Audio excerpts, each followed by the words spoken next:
Welcome back to the fourth segment, and with me a very special guest, Miss Yap Shin Siang, or better known as Shin, the Managing Partner of YYC Auditors. Good morning and welcome to the show. Thank you. Thank you very much for making some time to actually come here to explain to us or decode what this GST is all about. It's going to be happening in April next year, 2015, and we are bracing for that to come on, because we were just asking a lot from ourselves, from a business point of view. How does it affect our business? Because we're still paying sales tax, we're still paying government tax. If I earn 500,000 and above a single month, would I be still eligible for the GST? And all these kind of things. Now, let's go on to the first question, and we would like to know, how does the GST benefit SMEs? Because as of today, we've been paying a lot of taxes. There's, just wondering, right? Why am I paying 6% in this particular restaurant? Then I go to this restaurant, I'm not paying 6%. And then I go to this hotel, I'm paying 6%. And then I go to another hotel, I'm not paying that 6%. So maybe you can decode a little bit first. How can SMEs actually benefit from the implementation of the GST? Okay. Sure. In the first place, GST will replace the existing sales and services tax. Okay. So that would be no longer in place. And as long as the business is more than 500,000, everyone, every SME or every business would be required to charge GST. Right. So unlike existing, whereby certain industries such as the manufacturing as well as the services industry is subject to GST, is subject to sales and services tax, come GST, as long as you're above the threshold, you have to start start charging GST. Okay. Yeah. We understand from the point of view that the government makes the money. Okay, fine. That we leave aside. But in terms of passing the buck from the SMEs to the end consumers, does it actually?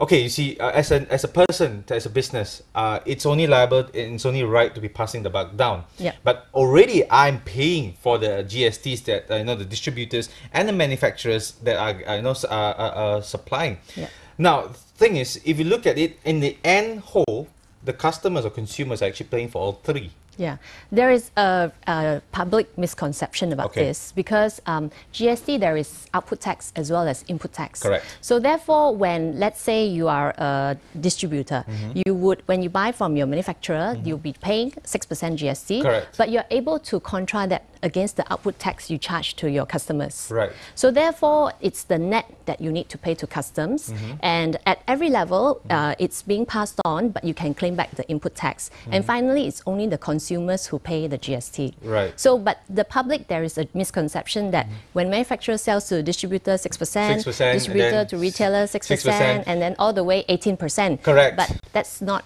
true, because at every level, you even though you charge, you can still claim back the 6% as input tax. Right. Yeah. Now, so end of the day, 6% is paid from the retailer's point of view to the customs, right? I'm sure you heard about the customs that are trying to computerize this payment system through the POS system that's set up at every retail outlet. Now, how's that going to be easier for SMEs? Would that actually take a chunk out of them, or would that be sending them a bill at the end of the month to be paying the GST? Yeah.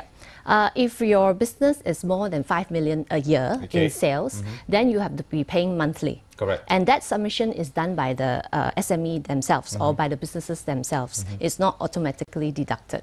For those businesses below 5 million but above the threshold, they'll be paying on a quarterly basis.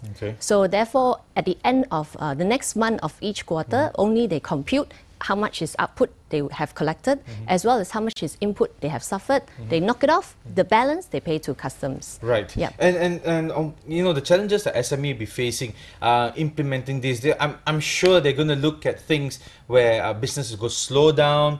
A lot of things will be a little bit more expensive already. And would that actually have an effect on inflation? Yeah. In all countries who has implemented GST, there is definitely a one-time inflation. Right. Yeah.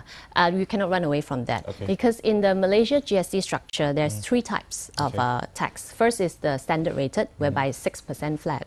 And the second is zero rated. It's for the basic food structure, basic food supplies, the one that's exempted exports. from... That's called zero rated. You can still claim the input tax. And the third type is exempted, whereby you cannot claim the input tax and you also don't don't charge GST at the same time. So for these sectors such as hospitals, residential property, they cannot charge GST, but at the same time they cannot claim input tax. So it becomes a cost to them. So for these sectors, definitely the prices would go up. Because as a business, they would probably pass the cost to the end users. Correct. So if people say there won't be any inflation, that's not true. To a certain extent, there definitely will be inflation. Right. So with all this being slowed down, right? How do you see us growing? You know, it's 2015. You know, there's another 5 years to high income nation. How do you see us growing from there to, you know, you see, as it is without the GST, businesses, I'm sure some of your clients have already suffered a drop in sales from January and February. Not only because of the Chinese New Year, but you know, in all, everything is going up, from assessment rates to electricity to water to this and that. Everything will be different. But next year, it's not going to be much of a change. For example, if you heard us on the news this morning, you're looking at 6% increase. That's what the guys are asking for, a 6% increase. But a 6% in spending as well will be going out come March, which means that you're actually balancing. There's not much difference from next year and this year. You know what I mean, right? Yeah. So how would this actually... there's going to be a backfiring towards SMEs. Now, do you have any suggestions or any plans on how to, you know, make this balance up or something like that? Yeah, the thing is, seems like everything is coming at the same time. Exactly. All around the same time, and but we do need to implement GST in the sense that our country, we've been in a deficit position for too long. Yeah, a long if we time. continue, We know 51 or 54%, I cannot remember already. This is the 15 year. Yeah. If we continue, definitely the rakyat would also suffer. So it's inevitable that GST will be introduced. It's sooner or later. So if we take the pain next year, there is a lot of preparation work that needs to be carried out. And the thing is, we find through a lot of workshops that we've been going, we've been around the town to explain what is GST. Malaysians always do things last minute. And we suggest that for SMEs as well as businesses, don't wait until last minute, because there's a lot of things you have to start preparing now. And if you do that only next year, I think a lot of people will be caught. You wanna list down like certain things that you know that these guys need to look at? Sure. First of all, there's a misconception that GST only involves the finance department. You know, you finance accounts, you take care of GST for me. But actually it involves all departments like marketing. How are you going to talk to your customers to make sure that they will pay you the 6%? So what if they don't? Your company would have to absorb and it will hit the bottom line.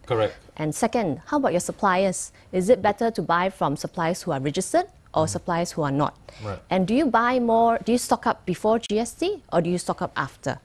The public thinks, a lot of people think it's better to stock up before, but not necessarily so. Because when you buy after, you can claim back as input tax. This is for businesses. For consumers, it's a different story.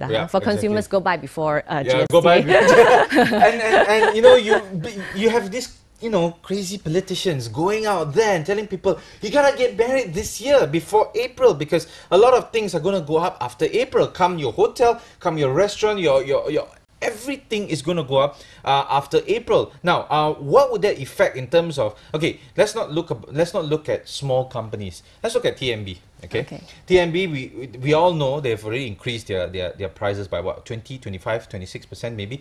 Come GST, that company is going to be, you know, spending a little bit more, you know, in terms of their net income and all that. Now, would that pass that down to the consumers?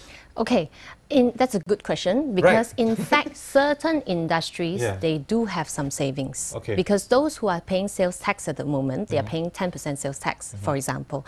Come GST is 6%, and at the same time, you can claim it back as input tax. We would need to go into the details of each company, whether there's any savings, but for businesses, the question is, will they pass the savings to the consumers? You know, that's the million-dollar question. Yeah, which is the 4% difference between would it be passed on, because certain companies make that kind of profit, right? Yes. There are also things that are under the GST that will be actually exempted? You mind sharing with us the essentials that I think 10 essentials, if I'm not mistaken, that the government promised. This one for sure don't have GST. You want to share with us a little bit about that? That one is called the zero-rated items. Correct, the zero-rated items. So like the vegetables, the fruit, not fruits. Fruits is standard rated. Okay. Okay. So rice, sugar, flour, meat, fish, seafood. Those are. Sorry. Go ahead. Sorry. So if you go to the supermarket and you buy all these things, it's zero rated. That means no GST. But if it's processed, that means, let's say, marinated or cooked, then there will be GST. Pre-prepared will be... if it's processed. Processed. Okay. Now, so let's say, let's decode this as a consumer. Sure. Okay, we walk into any departmental store today. Let's say we are buying a soft drink or drink, and then you have your little raw items and all that. End of the day, the POS system will not like minus off whatever that's on top. They will just total under there, GST? No. The POS system would need to distinguish which are zero rated, which ones are standard rated. So like you said just now, soft drinks is standard rated. Correct. Like chicken is zero rated. So the POS system would need to be able to separate out. And actually it's a requirement for them to do it. Right. They cannot simply charge, like supermarkets, they cannot you know simply charge. what I mean, right? I know. So you will need to go and check your bills. Right. And see that we want to decode these for you out there so that you understand how this goes. So end of the day, I think big companies, they are of course major departmental store players here in Malaysia. Of course, you don't have to actually buy from them. You can actually buy from the markets and all that. But what I want to look at is also the rise of petroleum costs next year as well, right? You already know that the government is going to charge this additional. Now, from my calculation, or my what I see, there's going to be a rise of 10 to 15% next year, not only 6. 6 is basically what the government takes home, but the additional 6 to maybe 8% is for your inflation, things that will go up next year, and of course certain businesses will be passing a lot of costs down as cost rises. Now, as a consumer, right, maybe you I don't know, what do you think that what we can do around it? Maybe we can bulk it up, buy, and then share among each other or something like. I don't know. I'm just asking because end of the day, if you pay in a group, of course it will be lesser than you pay as a person individually, right? Yeah, I think we need to, as consumers, be very wise on our spending. That's number one. And number two, it's also very important that we make sure that businesses don't simply charge. Yes, I do understand your concern, but inflation is one matter, GST is another. It shouldn't go up to 12%, Right. So the government is also talking about a shopper's guide, whereby they'll come up with a list and before GST and after GST prices. So I would urge all consumers to be more wary when it comes next year. Don't let the businesses or some just profiteering business people profit unnecessarily and we suffer in the end. So I would urge that we all, of course, prices will go up, but definitely we need to be more smart about our buying, and if there is such cases whereby we see that the prices after GST is exorbitant, then we should take a role to inform, like the trade consumers department and things like that, and or put it online, I understand with your experience, and with you being in this industry for quite some time already. What do you think about enforcement of these particular rules? GST, for sure, is going to be implemented. What I'm talking about is how are you, as a company, ensure that maybe do you guys know how the authorities are actually going to ensure that businesses or SMEs are going to comply to what they are doing? Because see, in Malaysia, we are great at setting up this and that, but enforcement, it comes to that, there are certain, mishaps here and there. I'm not saying that we are not all perfect, right? We can't be perfect, but we can try to be at our very best. What do you think that the enforcement will be like? How's the steps by the customs department to be actually trying to get this right? Yeah. So first of all, we at YYC, we take it on a personal mission to go and educate the public. Because especially businesses. Because if businesses are not educated, most of them have this perception that, you know, is 18%. Right. We don't want them to simply charge. Right. So from now, we are already doing that, and we're asking them to all plan ahead. And when GST comes, there will be definitely serious businessmen who are serious about GST and they're looking forward to it. But there will be those who may take opportunity. For example, there may be those who charge and never submit anything to the customs. Correct. So that is the major concern by everybody, and which is why you say enforcement is so important. So customs will be going out to audit, just like the way Inland Revenue audits companies now. So customs will be going out to audit, and of course, we really urge also customs to take a very strict role in this, or else in the end the government suffers and the consumer suffers as well. And my question would be, would the custom be in any way working with the LHDN? Because these guys are, you know, they're auditing your, you know, every April, is it May they will, every time they will look into your taxation and this and that, right? Don't you think that maybe these two departments could merge, or some way somehow reduce the manpower of going to audit each and every one, and, you know, just consolidate and find out this, you know, it's a certain goal, you know? Yeah. In certain countries, GST is under Inland Revenue as well, but in countries like UK, it's still under customs. So there is already a talk of, you know, a merger, something along those lines, whereby they would want to work together, but maybe it's not so immediate lah. And the thing is, if customs and Inland Revenue works together, definitely there's efficiency in that sense. Exactly, and we hope to see that the customs implementing the POS system for the retail outlets, as we all know that retail outlets, end of the day, are the ones that are collecting the taxes for the government, right? They make everybody their tax collector. End of the day, it's easier for them to manage as well, because then you will know this particular person doesn't fraud, doesn't this, doesn't that, and there's no cheating going on. But how do you see this kind of thing implemented? I mean, how long? Because 2015 is just a year from now, and I don't think, you know, even the education, you know, the education thing that's not happening with teachers, it's been so many years. But with this, how long do you think that, you know, we as businesses and also people that are, you know, paying for taxes and all that, make sure and ensures that it goes into the government coffers? Yes. So like you said, GST for businesses, each and every level from manufacturers all the way down will be collecting on behalf of the government. So for businesses, we urge that when you have new suppliers, make sure they are really GST registrants. And you can actually go to the customs website to check, because each and every business will be given a GST number. So it's unique to your business. So make sure that they are valid. And even for consumers, you can also go and check whether they are a valid registered GST retrievable via the customs website. Yes. But of course, we foresee over the next 2-3 years there will be teething problems. And we are even very sure as well. and surprisingly, even countries like Singapore, even until now, there are businesses who claim what they shouldn't be claiming, like certain input tax they claim wrongly.